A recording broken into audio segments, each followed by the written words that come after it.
Hi, welcome back to my channel. Today I want to talk to you about pumping when you have to go back to work. First of all, going back to work can be a totally different experience for every single person.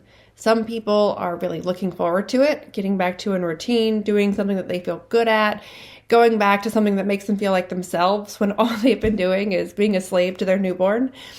On the other end of the spectrum, some people are dreading it.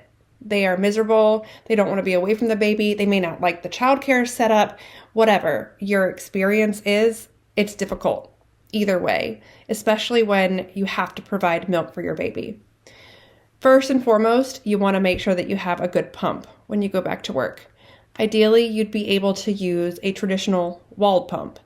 I like to consider these primary pumps, as opposed to secondary pumps, which would include things like the wearables or some of the suction-based gravity pumps, like a Haka. All pumps are valuable. However, people are not dairy cows. We are more nuanced, and producing breast milk is somewhat emotional.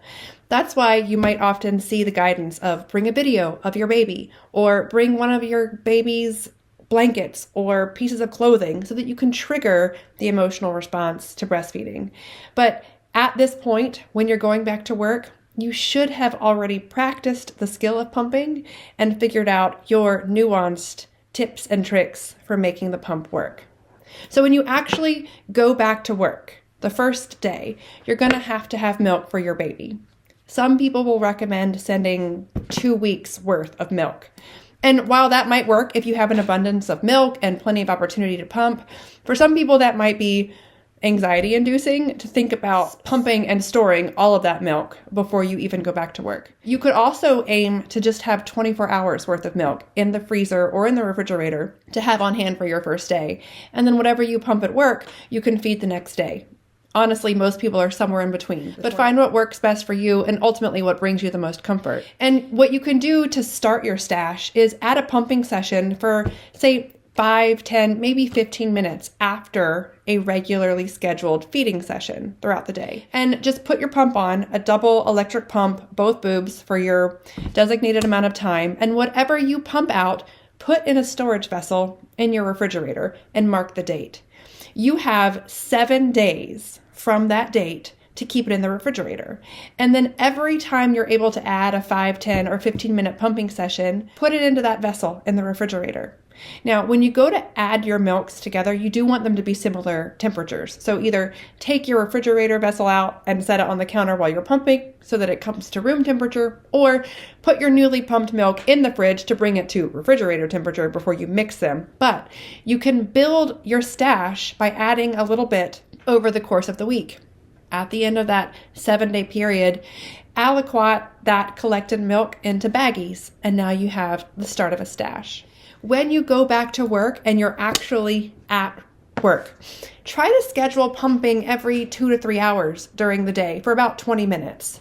And just remember the rhyme, more than 3 and a decrease you will see. Ideally, you'll be able to schedule your pumping sessions to mirror your baby's feeding schedule. That's not always possible. If you have a job that doesn't allow it, don't fret. Just try to fit in the every 2 to 3 hour schedule. If you can't fit in a full pumping session, pump for whatever time you do have. It is much better to pump for a few minutes than not at all.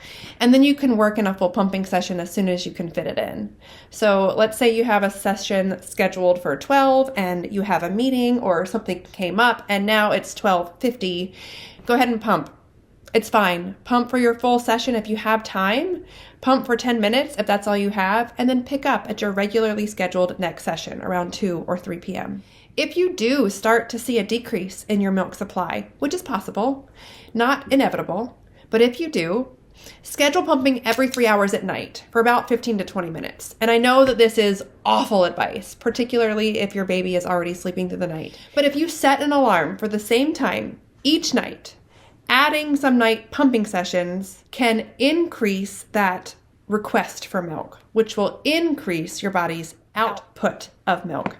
If adding nighttime pumping sessions is just too overwhelming, try pumping just before you go to bed, and then set an alarm to pump sometime between 3 and 4 a.m. or in the morning. That's oftentimes when your milk supply is highest because your prolactin, or your milk-making hormone, is highest at that time of day. Another thing is to just be consistent. Your body can increase your milk supply best if you're pumping around the same time every single day. And then lastly, you can try to add a power pumping session just once a day, ideally at the same time each day for 3 days, or really until you see a sufficient milk increase. And this power pumping really is trying to simulate the cluster feeding of the newborn.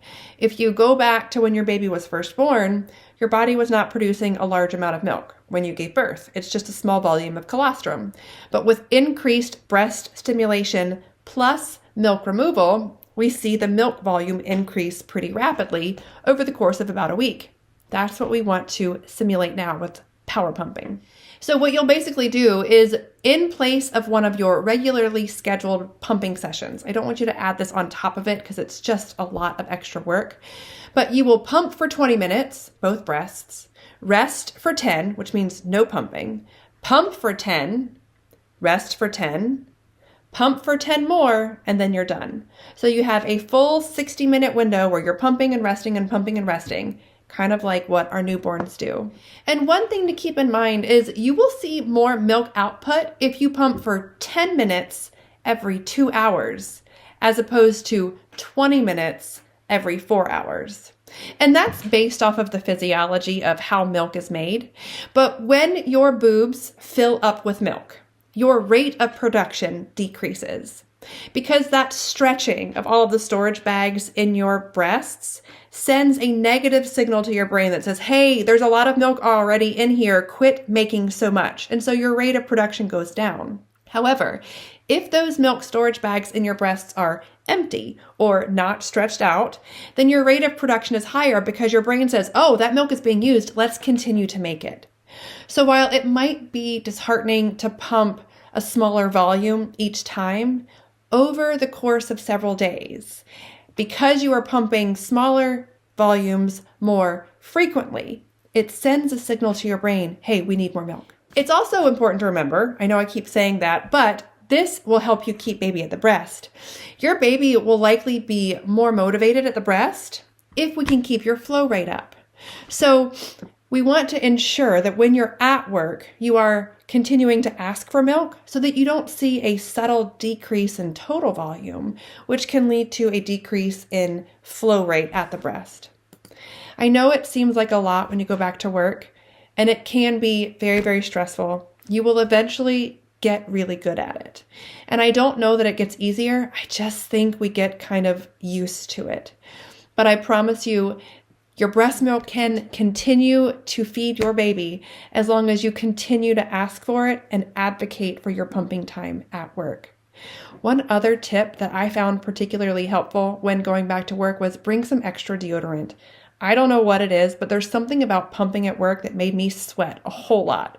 If I was in a room with a patient and my breasts were starting to get full, I would get what I called the breast sweats. So having a little bit of extra deodorant on hand was just a nice safety net. I know you can do this. See you next time.